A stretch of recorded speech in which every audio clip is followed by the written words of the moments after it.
used by the Livelihood Association in engaging the local expert to advance their project. Then kapag on the third year, pupunta na siya dun sa ani, which is the last part. Kapag naging formal business setup sila, they were able to register their association into a formal business entity. Then they will receive another 300,000 for the incentive funds. So yun po yung 3 taon na binabantayan ng departamento para masigurado na tuloy-tuloy yung negosyo nila. So as early as first and second year, the DSWD is addressing na yung concern, no? Doon sa mga nagiging problema para magtuloy-tuloy po sila. That is on Sustainable Livelihood Program titled the Sustainable Livelihood Program. So yun po. Thank you. Thank you, Asek. Marty? Thank you for that, Asek. No? To update actually dito sa province of Iloilo, kasi nabanggit ko kanina 80,000. Hindi ko pa nadagdag yung additional na ipa-release pa natin within this month and within this quarter.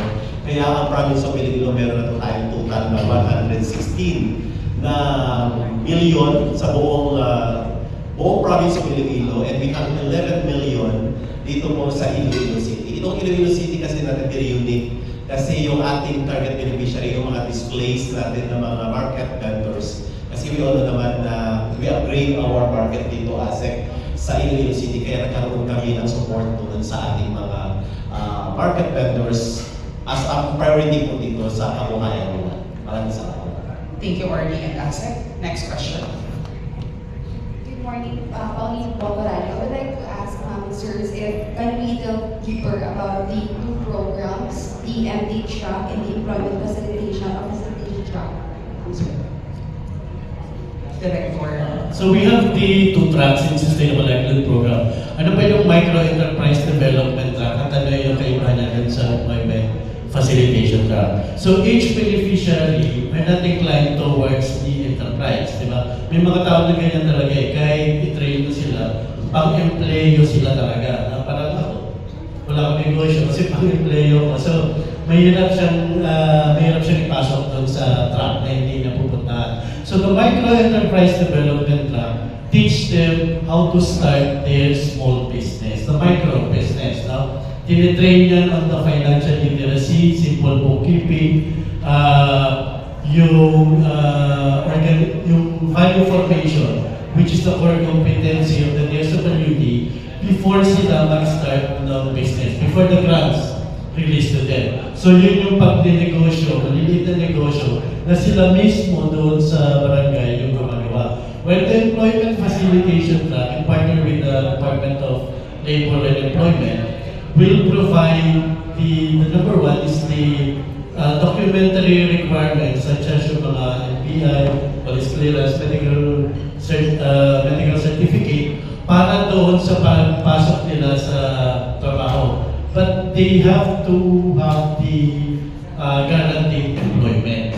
So yun sa Employment Facilitation Track. Meaning meron trabaho pero wala akong pakuha ng mga documentary requirements, then the DSWD will provide. The another one is the skills training for employment. No? We partner with TESTA, another accredited tech-book institute by TESTA. So yun yung nagte-train naman sila. For example, they want to employ the security guard. So meron mga partner agencies dyan. Tapos sila yung magbibigay ng training. Then the DSWD, under the Employment Facilitation Track, will pay the training fee hanggang sa maipasok po sila ng trabaho. Sir, follow-up question. For Region 6 po, meron po ba tayo, specifically dito sa Iloilo Province, na hinaharness what kind of goods, services yung mas i-improve or yung focus natin po? May offer itong mga Yeah, that's a good question. And actually, kakatapos lang namin ng tulong trabaho ng aming Forbes beneficiary. And we're very happy with the outcome. Almost 3,080 Forbes natin. Anak yun ng Forbes na graduate ng college. Malaking tulong ng SLP sa track na yun. Last week, we conducted na tulong trabaho. Handog ng Pangulo din sa kanila. Kaya nga almost na automatic doon sila for livelihood opportunity and same time for the employment opportunity. Nabigyan ko sila ng presentation ng ating track na ito ng SLP natin. So, possibility, may almost 300 po tayo out of the 3,000 na hire. And pina-process po namin ang ganong klaseng track facilitation na yun. And aside from that, dito po sa Iloilo Province, we have separate and different SLPAs association. And we're very proud then part din ito ng finalists, yung ating community stores sa Aniway. Isa sa testimony talaga ng mga community project natin within the province of Iloilo. So, yan yung mga examples ng mga 4-piece beneficiary natin na once they converts or once they accept the program, then they converts their opportunity, those community. So, magkaroon talaga ng kabuhayan yung ating mga kabayan sa mga